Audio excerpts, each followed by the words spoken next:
It lays the predicate and the foundation for the development of a weather satellite that will permit man to determine the world's cloud layer and ultimately to control the weather, and he who controls the weather will control the world. Question: are our skies being sprayed with climate engineering elements that are part of what is scientifically known as solar radiation management and stratospheric aerosol injection? Please listen carefully to the 60-second statement by a former U.S. Air Force Brigadier General. Here it is. For larger planes, the Air Force has perfected spray equipment. This B-17 has several spraying nozzles and carries the tank in the bomb bay. I'm Charles Jones, Brigadier General, U.S. Air Force retired. In the years 1953 through 1962, I was stationed in Germany. Then we moved to England in 1959 when I was assigned to the 42nd Tactical Reconnaissance Squadron with dual missions of electronic countermeasures and weather reconnaissance. We also had the responsibility of reporting jet engine contrails throughout our area of responsibility in Europe, North Africa, the Mediterranean, and Eastern Atlantic. We were responsible for pinpointing the exact altitudes of all jet engine contrails noted within the flying area of responsibility in both the weather and ECM aircraft missions. We became experts on jet engine aircraft contrails and all of their characteristics.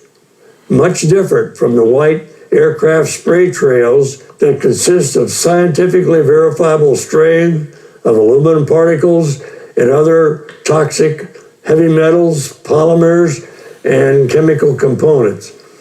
These are the long white spray trails that linger and slowly expand into light cloud cover that soon cover entire areas with an overcast, very light cloud cover.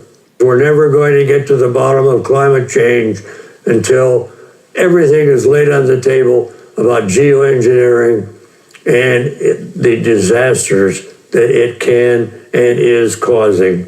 Again, for the record, the testimony you just heard was from U.S. Air Force Brigadier General Charles Jones. You can see the entire video of that statement, along with another U.S. Air Force general and many other experts, including the former Canadian Minister of Defense, former U.S. government scientist, and so on, in the geoengineeringwatch.org groundbreaking documentary, The Dimming, available for free on the homepage of geoengineeringwatch.org.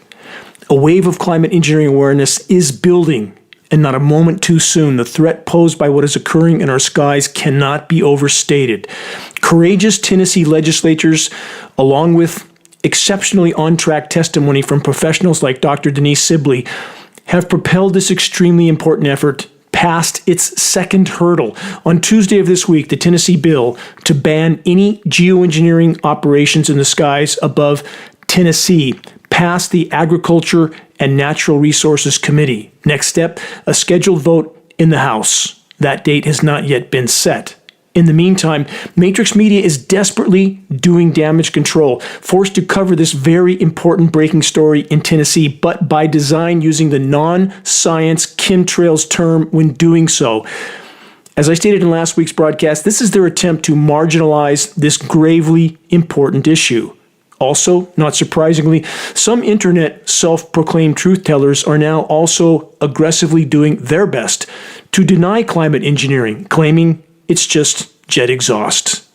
As always, I leave it to the listener to decide who's telling the truth and who isn't. But please stay with me on this broadcast to hear a mountain of damning data from an 800-plus page U.S. Senate document before you make up your mind. I'll get to that document in a moment. How many have taken the time to notice that our formerly deep blue skies are now all but gone? Even in media, TV commercials, everywhere you would expect them to go to extra effort to find a blue sky, they can't seem to do it, can they?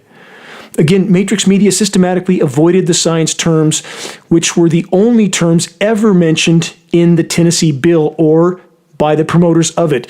Geoengineering, climate engineering, stratospheric aerosol injection, cloud albedo enhancement. The science terms bring credibility to this issue.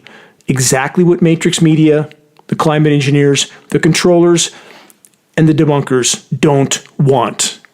For those unfamiliar with these science terms and what they refer to, they're all forms of climate intervention operations increasingly being pushed by the so-called climate science community as a last chance option to cool the planet.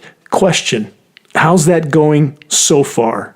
The so-called experts never bother to address the total planetary contamination that comes with climate engineering. What a surprise. And then there's that destruction of the ozone layer on which all of our lives depend. The specific foundational factor for said operations, as described by the science community and the geoengineers, is jet aircraft spraying light scattering, sky whitening nanoparticles into Earth's lower atmosphere. And as I mentioned a moment ago, all the nanoparticle elements named in climate engineering patents are toxic. And what's showing up in precipitation tests all over the world? You guessed it. The same types of toxic elements that match climate engineering patents: aluminum, barium, strontium, manganese, polymer fibers, surfactants, graphene. The list goes on. On that note, the National Oceanic and Atmospheric Administration gets dire warning about solar geoengineering. That's from enenews.com and other sources. That doesn't sound good, does it? Let's add to this equation. Listen carefully. This is an extremely important statement from one of the most monstrous individuals to ever walk among us. Former U.S. presidential advisor Zbigniew Brzezinski, quote, "Technology will make available to the leaders of major nations techniques for conducting secret warfare, of which only a bare minimum of the security forces need be appraised. Techniques of weather modification could be employed to produce prolonged periods of drought or storm," end quote. Again, from Zbigniew Brzezinski. And for those that are not aware of exactly who Brzezinski is, again, he is a former advisor to U.S. presidents and the author of The Grand Chessboard: American Primacy and Its Geostrategic Imperatives. Here's an excerpt from the Amazon.com review of Brzezinski's book. Central to his analysis is the exercise of power on the Eurasian landmass, which is home to the greatest part of the globe's population, natural resources, and economic activity. Stretching from Portugal to the Bering Strait, from Lapland to Malaysia, Eurasia is the grand chessboard, on which America's supremacy will be ratified and challenged in the years to come. The task facing the United States, Brzezinski argues, is to manage the conflicts and relationships in Europe, Asia, and the Middle East so that no rival superpower arises to threaten our interests or our well-being, aka empire. Brzezinski served as an advisor to President Lyndon Baines Johnson, who stated on film and on the record, quote, "He who controls the weather controls the world." And for those that are new to this broadcast, you can see it on the homepage of geoengineeringwatch.org under the recent and top stories section. The first 30 seconds is film footage of former President Lyndon Baines Johnson stating exactly this, very fanatically on film and on the record. But it gets worse. Brzezinski also said the following, quote, "In early times, it was easier to control 1 million people than to kill 1 million people." He continues, "Today, it is infinitely easier to kill 1 million people than to control 1 million." In fact, listen carefully to Brzezinski stating this in his own words. Here it is. Namely, that we're living at a time of a basic shift away from the 500 years long global domination by the Atlantic powers. It is the countries that have been located on the shores of the Atlantic Ocean, and let us recall them: Portugal, Spain, France, the Netherlands, Great Britain, more recently the United States, that have dominated world affairs. And that shift now is taking us towards Asia. It is not the end of the preeminence of the Atlantic world, but it is now the surfacing of the Pacific region, and most notably Japan, the number 2 economic power, and China, a putative global power, that are now occupying a preeminent place in the global hierarchy. And of course, beyond them, there is the question of India's future development, but it is currently still in the wings. And it is also complicated by the reappearance of Russia, which is something to be welcomed, but a Russia which is still restless, rather unclear about its own definition, very ambivalent about its recent past, and very insecure about its place in the world.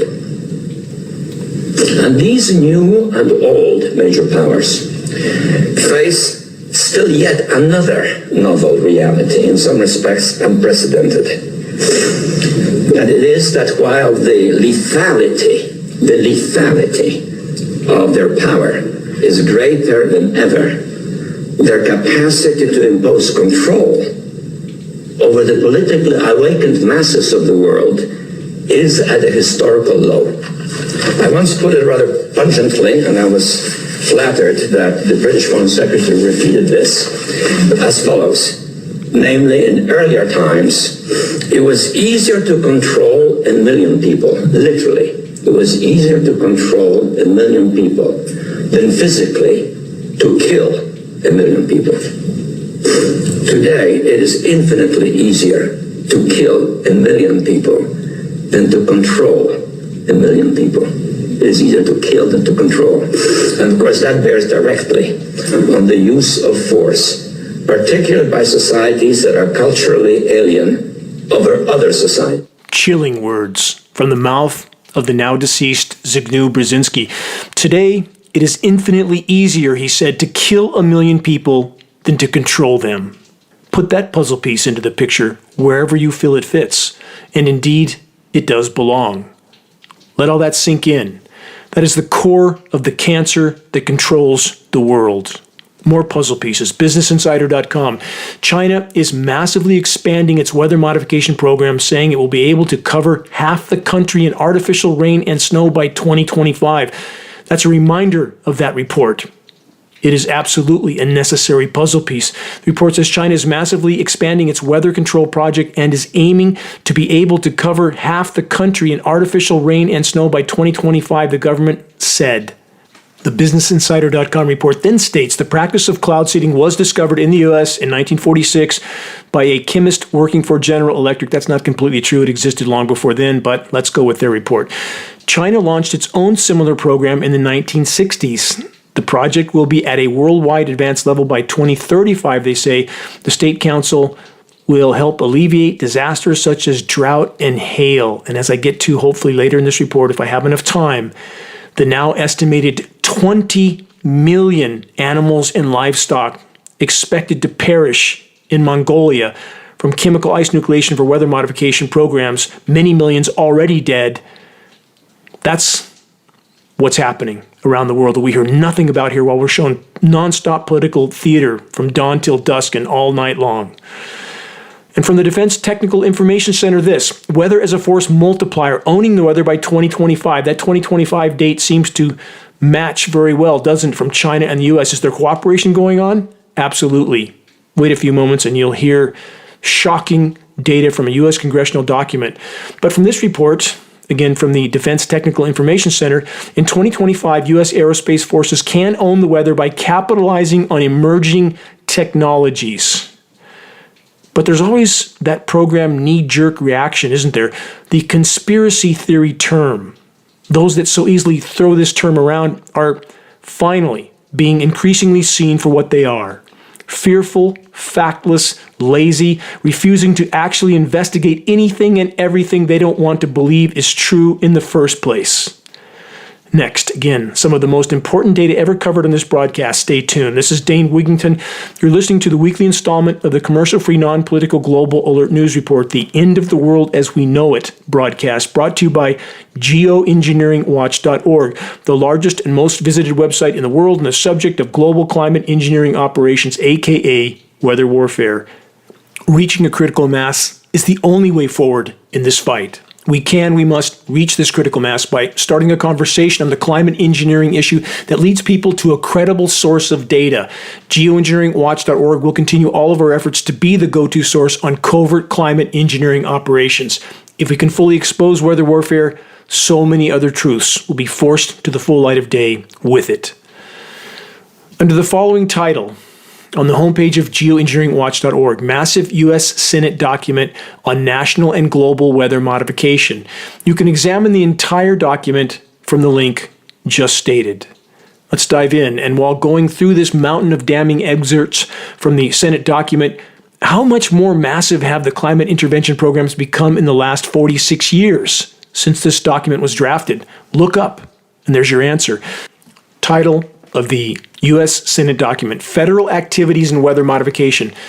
This U.S. Senate document, again from 1978, makes reference to an earlier presidential briefing document from 1966. That's from ICAS. That's the Interdepartmental Committee on Atmospheric Sciences, and that's also posted at geoengineeringwatch.org. The following are direct word-for-word excerpts from the 800-page U.S. Senate document. The federal government has been involved for over 30 years, again that's from 1978, in a number of aspects of weather modification through activities of both the Congress and the executive branch. Since 1947, weather modification bills pertaining to research, support, operations, and policy studies, regulations, liabilities, activities, reporting, establishment of panels and committees, and international concerns. Some international operations have been used or are perceived to have been used as a weapon of war to impede the mobility or tactical readiness of an enemy. The modern period in weather modification is about 3 decades old, dating from events in 1946. By the 1950s, many experimental operational weather modification projects were underway. Exactly as geoengineeringwatch.org has always stated on the record, major climate intervention operations were deployed immediately after World War II, but testing was being carried out during World War II. Film footage seen in the Dimming documentary absolutely conclusively proves this. Archival footage. Please view the Dimming, decide for yourself. Let's keep going. Identifiable federal research and operational weather modification programs can be traced from at least the period of World War II. However, this Senate document states, the research programs of most agencies other than the Defense Department were not begun until the 1950s and 1960s. Page 316 from the U.S. Senate document. There is a need to assess more fully the social economic implications of weather modification experimentation, and all agencies engaged in weather modification attempts should give attention to the social implications.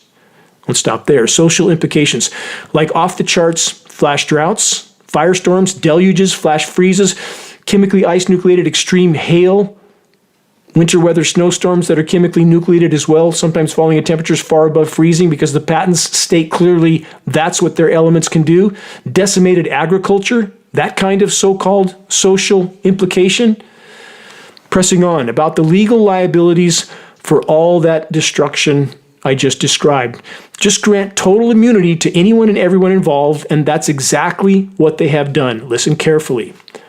With regard to the legal system, the Commission recommended that the federal government be empowered by appropriate legislation to delay or halt all activities, public or private, in actual or potential conflict with weather and climate modification programs of the federal government. Immunize federal agents, grantees, and contractors engaged in weather and climate modification activities from state and local government interference, and provide to federal grantees and contractors indemnification or other protection against liability to the public for damages caused by federal programs of weather and climate modification. Sometimes disastrous events have occurred during or soon after cloud seeding. Stop. There you have it.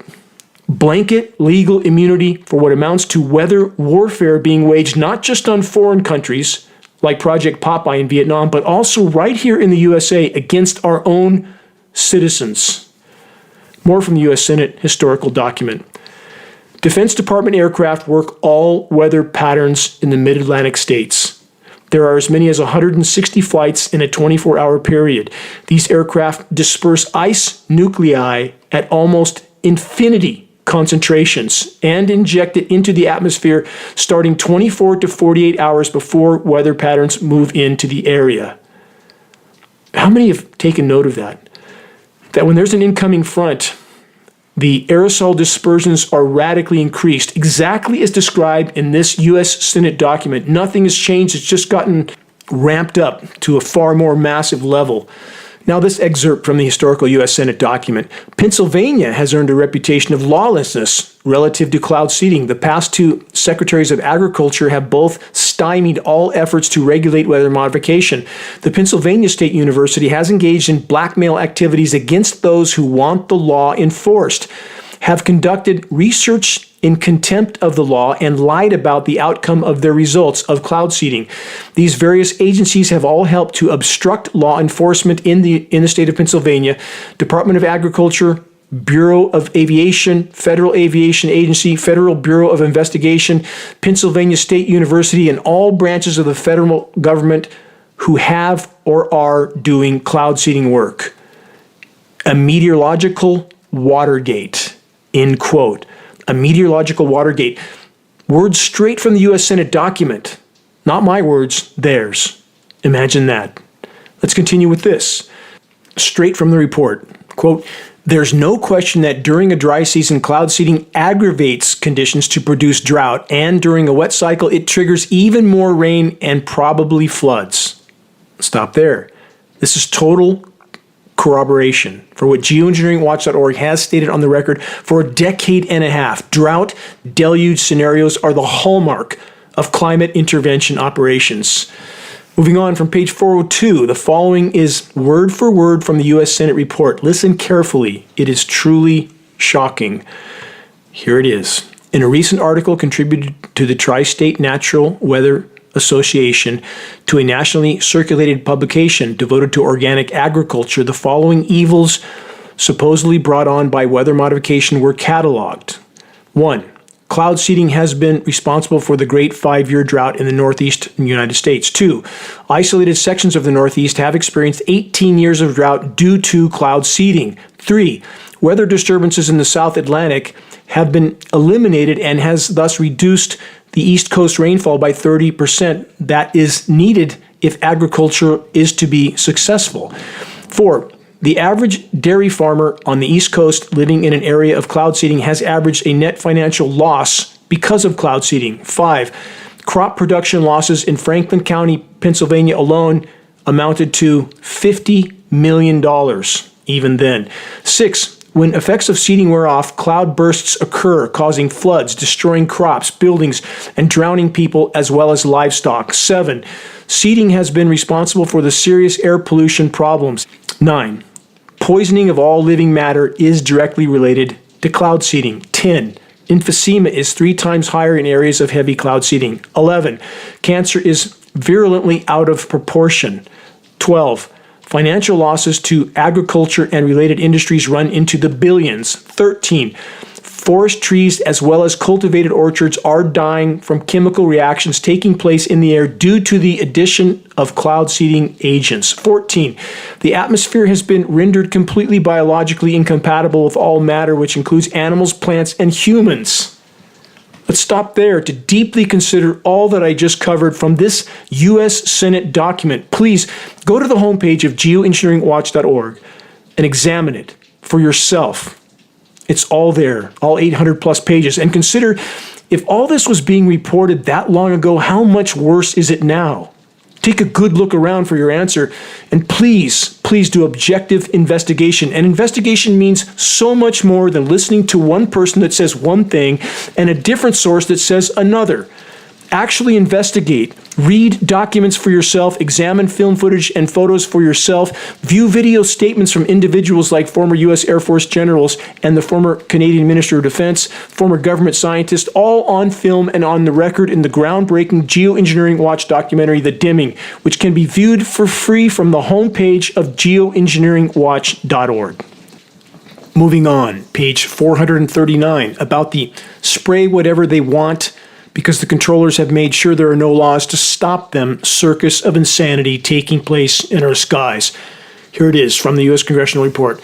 The U.S. amendment appears to provide a loophole where any country could conduct covert military weather modification operations without any form of international control or responsibility, which for the record is still exactly the case today. More on that in a moment. From page 485 of the U.S. Senate document titled Federal Activities in Weather Modification, regarding economic impacts in target areas the known effects of the target areas are almost uniformly adverse, with the exception of the possible advantages that extra snowfall, particularly at the beginning of the season, might bring to operators of ski resorts and their patrons. Stop and let that one sink in. Admitting that it's all bad, but hey, at least the ski resorts are getting more toxic snow. Welcome to the planetary asylum. Moving on, there's more from this congressional report. Although the impacts on the upland grazing industry appears to be negligible, increased costs of mining operations and timber cutting and possible suspension of activities, interference with road, rail, and air transport, and shortening of the tourist season would all have repercussions of an unfavorable sort on the economies of a number of small towns. Let's stop there. It's just collateral damage for the climate engineers. Nothing to see here. Just move along. Next, Chapter 10. Listen carefully to this one. Colluding and cooperating with those that our own criminal government has always told Americans were the greatest threat we faced, except when it comes to climate engineering, in which case, let's all just hold hands and sing Kumbaya. Here it is. International aspects of weather modification. Weather research and reporting has long been one of the areas having the closest international cooperation. This cooperation transcends ideological differences and hostilities. International cooperation in the exchange of ideas on and methods of weather modification has also been extensive. Wait, there's more. Foreign activities in weather modification. The United States has been the world leader in weather modification research and operations, particularly since World War II. There is also information exchange through contacts with U.S. meteorologists who have visited or have been visited by their foreign counterparts. Weather modification projects have existed at various times in at least 62 nations through the year 1973. How about that one? So many countries marching in lockstep when it comes to climate engineering. And that's exactly what the COP International Climate Conferences have always been about. Business as usual and climate engineering, all from behind closed doors. Geoengineering Watch has always tried to point out this international collusion and cooperation, even between otherwise adversarial nations. It cannot be otherwise because you cannot geoengineer over your own country without affecting the entire world. They absolutely are and have been colluding and cooperating for so many decades. Whatever the surface tensions and conflicts, behind the scenes, what's really going on? And now this extremely unsettling but not surprising closing statement from this chapter of the U.S. Congressional Report. The increased activity in weather modification worldwide has also resulted in perceived or potential damage to the environment both nationally and internationally. Imagine that. There you have it. In a U.S. Senate document, we are destroying the environment at home and abroad. But hey, who cares, right? Just keep populations distracted with materialism and political theater while controlling them with climate engineering and blaming it all on nature. What a gig. And the defense industry making untold billions in the process. Not to mention the rest of the disaster capitalists, crop trading derivatives on the stock market, Ponzi scheme, and so much more. Markets at record high. Again and again and again, in spite of an imploding planet and imploding societies. And then there's Monsanto's aluminum-resistant seeds, of course. Yes, in the words of former U.S. President Lyndon Johnson, all the way back in 1962, he who controls the weather controls the world. Now from page 468 of the U.S. Senate document, blowback. Here it is. The major focus on the potential legal problems associated with weather modification activities in the United States has been on the domestic repercussions front. Weather modification programs may have long-range and unexpected effects on existing climatic patterns which are not confined by national boundaries. Stop there. Ponder that one. What could go wrong? Fill the skies with toxic light-scattering, weather-disrupting particles, bombard the atmosphere with frequency transmissions to manipulate the particles. What could possibly go wrong with all that? Next, page 470. Different and highly complex legal considerations might be present with any one or combination of such variable factors as the purpose and motivation of the weather modification activity. Was it performed for peaceful or hostile purposes? Question mark. Was it originated for some public interest or a private interest? Question mark. Injury or damage in another nation caused by weather modification activities executed in an area not subject to the jurisdiction of any nation. Well, at least for the criminal cabal that masquerades as our government, they were asking some important questions. Got to give them credit for that. Now, one final sample excerpt from the U.S. Senate document, Chapter 12, Economic Aspects of Weather Modification. Several weather modification processes have economic implications of great significance. Many sectors of agriculture, industry, and commerce may reap benefits or sustain losses as a result of shifts from historical weather trends. And again, this statement is made. The known effects on the target areas are almost uniformly adverse. Again, let all that sink in. From an almost 800-page long U.S. Senate document, these are only a few excerpts, but outlining the national and global weather modification operations that specifically addresses blanket legal immunity for anyone and everyone involved, that specifically addresses the global behind-the-doors cooperation, even between nations that have geopolitical conflict, which can even include war in the front yard while they're colluding and cooperating on climate engineering in the backyard behind closed doors. And there's that statement at the end, is, quote, the known effects of the target areas are almost uniformly adverse, end quote. And that's not even taking into account the complete contamination of the entire planet by climate intervention operations. With all that in mind, is it any wonder that the state of Tennessee is trying to ban geoengineering in their skies? From the Washington Post, why Tennessee lawmakers are pushing a bill to keep government from spraying the sky. From that report, in a Tennessee bill passed by the state Senate last week, lawmakers targeted geoengineering, an experimental and controversial practice not yet in use that could help cool the planet amid climate change. What proof do they have that it's not yet in use? Because they say so. Here's an excerpt from the Tennessee legislation. The intentional injection, release, or dispersion by any means of chemicals, chemical compounds, substances, or apparatus within the borders of this state into the atmosphere with the express purpose of affecting temperature, weather, or the intensity of the sunlight is prohibited. Go Tennessee. Geoengineeringwatch.org is supplying materials and input to participants in this all-important effort. From USA Today, Tennessee Senate vote didn't ban chemtrails, quote, bill advanced to the House committee. Fact check. USA Today was really grabbing at straws on that headline. Don't address the subject. Divert it. And certainly don't use the science terms. Use the term that was never used anywhere in the Tennessee legislation. From PolitiFact.com, with a name like that, they must be telling the truth, right? Not so much. They say, in a Tennessee bill passed by the state Senate last week, lawmakers targeted geoengineering, an experimental and controversial practice, they say, again, like the Post, not yet in use, that could help cool the planet. They say chemtrail is a misnomer for the streaks of white sometimes seen across the sky. They're actually aircraft condensation trails or contrails and contain no chemicals. Wait, consider all that from so-called PolitiFact.com. Question, should they actually be named PolitiFactless.com? Without presenting a single fact, they claim to know that one, geoengineering is not yet going on, and two, quote, contrails contain no chemicals. Never mind that they aren't condensation trails in the first place, but in fact sprayed particulate dispersions, as film footage and lab testing conclusively proves. Not just lab testing on the ground, lab testing at altitude with the National Oceanic and Atmospheric Administration flying lab procured by Geoengineeringwatch.org and manned with top scientists taken to altitude. Heavy aircraft dispersions were sampled and processed at Rensselaer Polytechnic in New York, and we found exactly what we knew we'd find, starting with aluminum nanoparticles. You can see it all in the Dimming documentary homepage, geoengineeringwatch.org. Back to this new headline report from the start of this broadcast from enenews.com.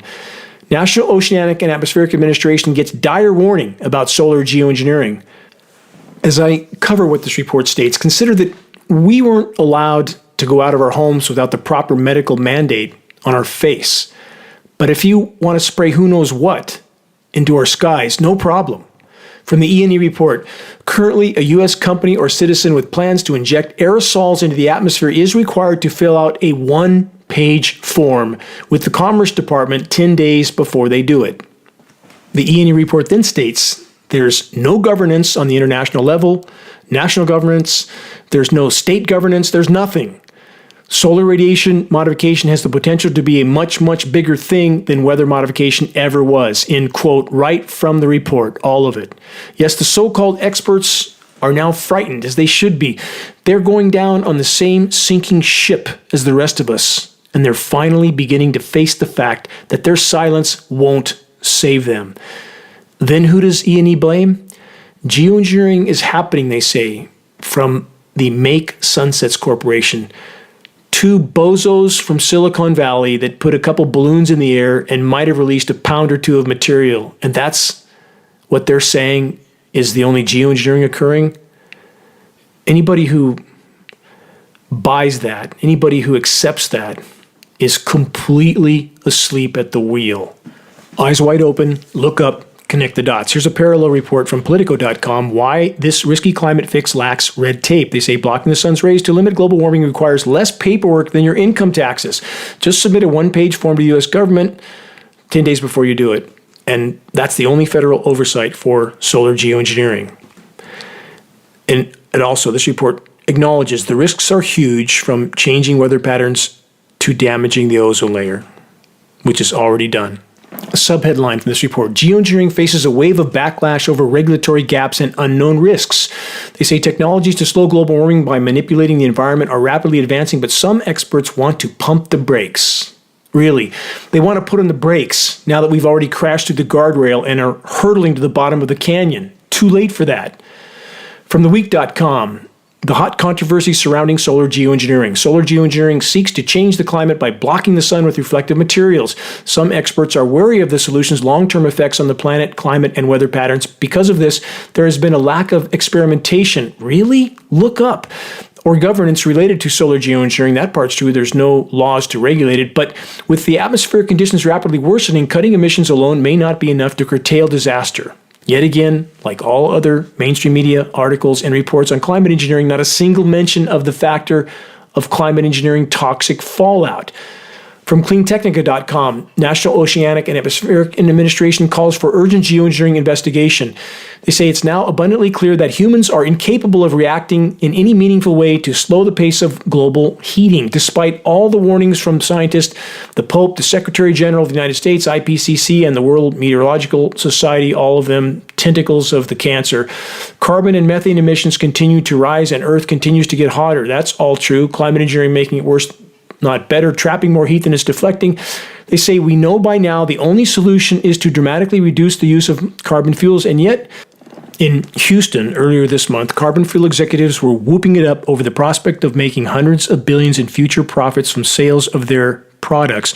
The rampant ignorance of humans has convinced many authorities that geoengineering, while far from the ideal situation, may be the least worst strategy for keeping the Earth habitable for humans and millions of other species. A final statement in this report, quote, "Of course we will need to rely on geoengineering because nothing else will save us from ourselves." Really? Geoengineering is going to save us from ourselves. How's that working out as we collectively careen down the side of the canyon toward our near-term demise, along with planetary omnicide? On that upbeat note, you're listening to the weekly installment of Global Alert News, the Bad News Broadcast, installment number 451, March 30th, 2024. This is Dane Wigington, your host. Global Alert News is brought to you by Geoengineeringwatch.org, the largest and most visited website in the world on the subject of climate intervention operations known as geoengineering. The commercial-free, non-political Global Alert News Hour broadcast is being aired on numerous AM and FM stations throughout the country. Recordings of this broadcast can be found on the homepage of geoengineeringwatch.org under the recent column and on the Dane Wigington YouTube channel. Geoengineering Watch wishes to express our deepest gratitude to those that have helped us to expand our reach and thus our voice in this desperate last-hour effort to sound the alarm. On that subject, if you're on our email list, please put us on your email contact book so that our mailouts don't go to the spam files. Please help us to share the groundbreaking documentary The Dimming, which fully exposes the climate engineering atrocities. Again, now over 10 million views. The best way to share is by circulating the direct link to The Dimming by email directly from the homepage of geoengineeringwatch.org. Sharing directly helps us to overcome social media censorship, and my deepest thanks to all of those who have helped us and have helped to achieve such a massive viewing of this very important documentary. that exposes climate engineering from top to bottom.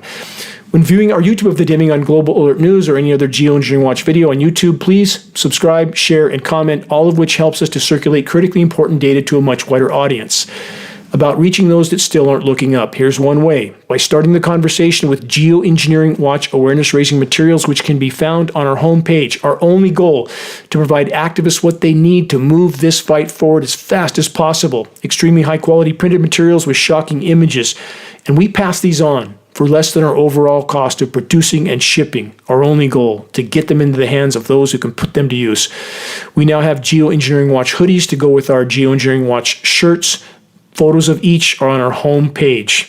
We have scannable business cards, bumper stickers, all effective tools to help strike up a conversation on the climate engineering issue. Again, reaching a critical mass of awareness on the climate engineering onslaught is the great imperative of our time. If we can expose it, we have a real chance of stopping it from the inside out.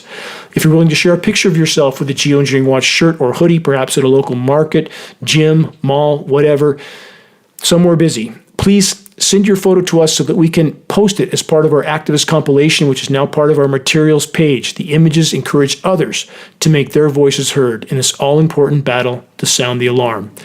And as always, again, to those who are steadfastly committed to this must-win fight for all that matters, my deepest gratitude to you. It's our collective efforts that can still make a difference, even at this late hour. Moving on. So, how's the weather? Short answer, wrong. Gulf of Mexico snowstorms continue, and there's no chance that any meteorologist that has a high enough IQ to walk and chew gum doesn't know this is going on. They certainly know. Snowstorms don't come out of the Gulf of Mexico, and they are pushed north, chemically nucleated all along the way, and as they spin counterclockwise around a manipulated low pressure zone on the backside, or the so-called cold side of the winter storm, as opposed to the warm side, some frozen material falls out of the sky, but don't eat it because it's toxic. We know, we're testing it.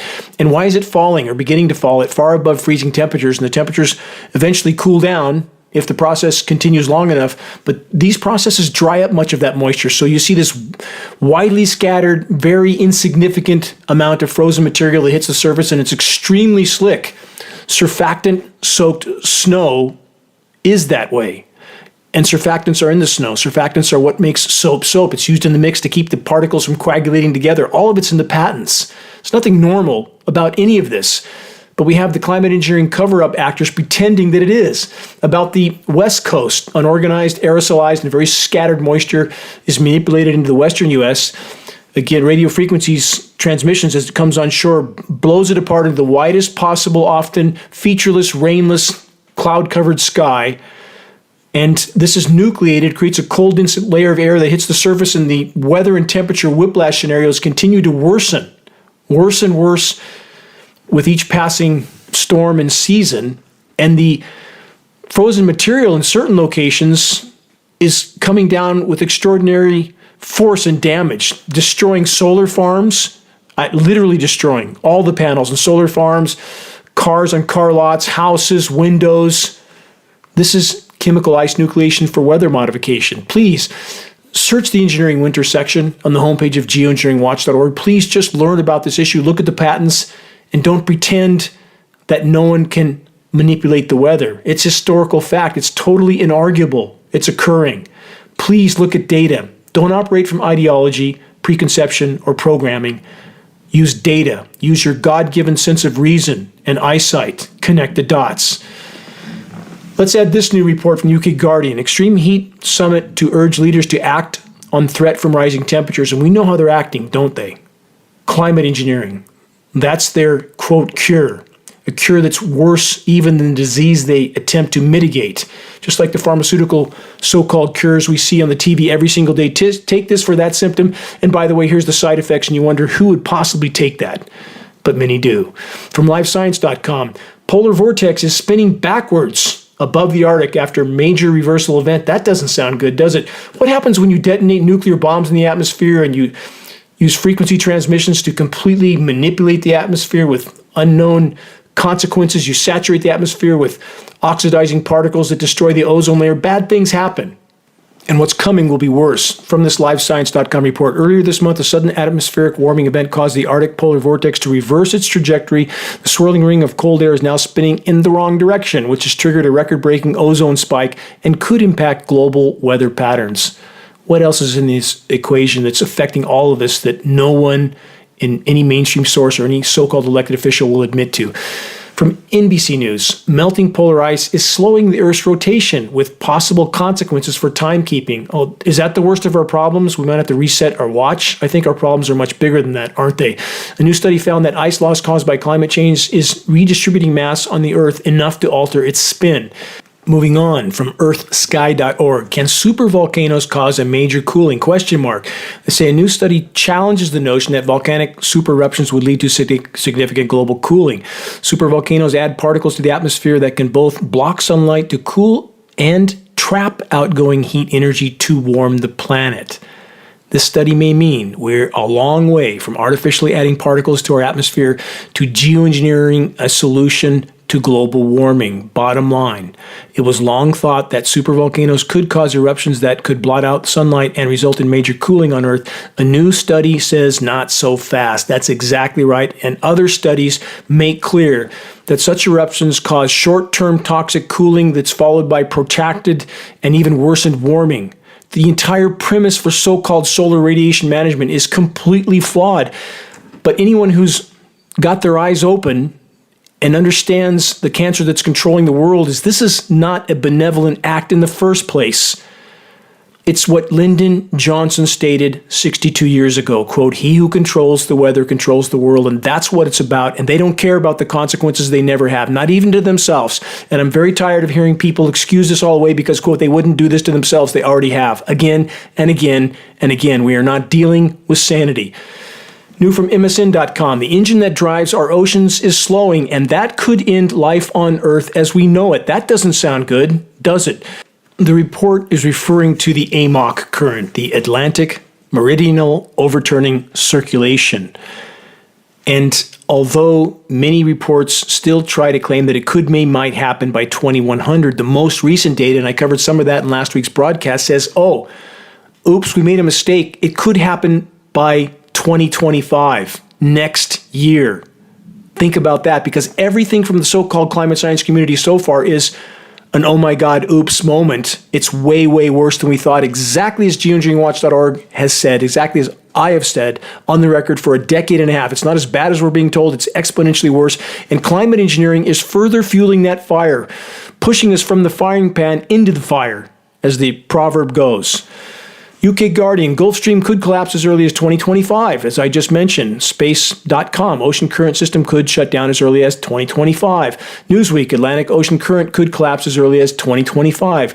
NewScientist.com, vital Atlantic ocean current could collapse as soon as 2025. Well, that's a bit sooner than 2100, isn't it? From the GlobalSeafoodAlliance.org, an update on a dire unfolding scenario that's global in scope and scale. Hypoxia is widespread in the ocean and increasing off the U.S. Pacific coast. Widespread increase in coastal Pacific Northwest hypoxia threatens marine life, scientists say. Threatens? If they have nothing to breathe, yes, they will die. It's not a could, may, might situation. Covered part of this last week. This is an ongoing story, and we are hurtling toward Canfield Ocean. Please look that one up. A superheated, lifeless, oxygenless, stratified, dead zone. Oceans die, we die, simple. In regard to Earth's ocean, as there is only one, it's all connected. You can name each part whatever you want. There's one global ocean, and the rapid heating of it. We need to look to the polar regions. That's the air conditioner of the planet, and it's completely imploding. And for those who continue to claim that we're entering an ice age, not this planet. And the bottom line is climate engineering, again, making an already horrific situation far worse, not better. No rational person can deny we have trashed this planet in the geologic blink of an eye. If you deny that, you're not connected to reality. The signs are absolutely everywhere. Loot, plunder, pillage, and pollute until nothing is left. That's the creed of too many in the human race. And about the polar regions, the formerly reflective ice blocked 90% of the sun's incoming thermal energy. The dark seawater absorbs 90%. As that scale tilts, it tilts faster and faster until we have what's known as a BOE, a blue ocean event. And we may be hurtling toward a double BOE, both poles becoming iceless in the summer season. And that is an absolute catastrophe. And no, it's not great. You can bring your beach sandals to the polar regions. That's not how it works. The Earth hasn't changed at this speed ever. Nothing can adapt at this speed. And the now massive methane deposits on seafloors will thaw, release, blow into the atmosphere, and we're done. Again, climate engineering, in the attempt to hide it and to use weather as a weapon, may have pounded the final nails into our collective coffins. We can't know. We can't know until we bring it to light and to a halt and allow the planet to respond on its own to the damage done. Only then can we truly assess where we're at. But currently, the poles are imploding. From SciTechDaily.com, Arctic sea ice's alarming retreat continues in 2024. Arctic sea ice coverage in 2024 decreased to 6 million square miles, continuing a 46-year trend of shrinkage and thinning. That's like the 555 months in a row of above normal global temperatures. Ice Age? Really? I don't like Al Gore. I don't like any of the environmental groups. They're all hypocrites. But just because people make money off things doesn't mean it's not true. People make money off both sides of war. Does that mean wars didn't happen and people didn't die? It doesn't mean that. We need to exercise our sense of reason and not have it diverted, not by so-called spiritual leaders that are hiding behind their pulpits and pretending they don't have any part in this mass destruction of the planet because their savior is going to take care of it all. I'm not faulting these doctrines, but are these pastors following them? No, they're hiding behind their pulpits, and I know this firsthand because I've confronted them. First thing out of their mouths from so many major spiritual institutions, we don't need to worry about it. It's all in big hands. Show me in your doctrine where it says you can do that. Or for the congregation to sit in a pulpit and warm it with their backside while all this is going on. All this has to change. But what I'm citing now, what I cite in this broadcast, is the most immediate threats we collectively face, and the melting of the polar regions is among them. Climate engineering making it worse, not better. So we're hurtling toward record low surface area in the Arctic and the Antarctic. But here's the more important factor: the volume, the mass in both poles, all-time record low by far. How does that happen? How can you lose so much mass and not lose as much surface area? Because now they're calling sea ice any area of ocean that's 15% slush or more, and that can be chemically nucleated, sea surface nucleated slush. Now they're calling that ice pack. Isn't that still 85% ocean? Total lies across the board on every front to mask the totality and severity of what's coming and the immediacy of what's coming until the last possible moment, to feed normalcy bias, to keep everybody asleep at the wheel until the moment of impact, and that's exactly what's going on. If the currently frozen methane, tundra, and seafloor deposits in the polar regions thaws and enters the atmosphere, we're done. Game over. Climate engineering making it far worse, not better. I'm almost out of time for this broadcast, but let's wrap up with this. 25 years later, we're all trapped in the Matrix. The 1999 sci-fi classic predicted a world like the one we now live in, where human beings are cut off from one another by technology. But it also reminded us that resistance is possible. Question: is it helpful for the cause of exposing and halting climate engineering to share anything you find from anyone that has anything to say about the climate engineering issue, regardless of how off-base, incorrect, overall harmful to the cause such a source may be? Obviously not. Propagating unvetted information doesn't help the cause of credibly exposing and halting climate engineering. It only harms it. A man named Morpheus sits across from another man named Neo and informs him that his entire notion of reality is a lie. If Neo wishes to know the truth of human existence, Morpheus says, all he has to do is choose one of two pills. You take the blue pill, the story ends. You wake up in your bed and believe whatever you want to believe. You take the red pill, and I show you how deep the rabbit hole goes. The scene is the turning point in the Matrix. Only our collective efforts can yet make a difference at this late hour. Each and every individual that's already awake and aware is desperately needed in the front lines of this fight. Reaching a critical mass of awareness in the population is the only way forward. And as I've stated before, awareness doesn't just mean knowing that the train is completely off the tracks. It means a deeper understanding, one that is willing to face the fact that if we don't stop the ship from sinking, aka planet Earth, all of our days are numbered. All other causes and concerns then become moot. And at this most critical crossroad, what's taking place in our skies is the biggest hole in the bottom of the boat. They're not just ripping apart the planet's remaining life support systems, they are contaminating every breath we take. If that isn't a real and pressing fight for life, what is? Are enough willing to take the red pill in time to make a difference? Only one way to find out. Check the activist suggestions link on the homepage of geoengineeringwatch.org for specific instructions on how you can help to move this fight forward. Every single day counts in this battle. Please, make your voice heard while it can still make a difference. We must all fully face the gathering storm head on. It's now or never. Until next week, this is Dane Wigington with geoengineeringwatch.org.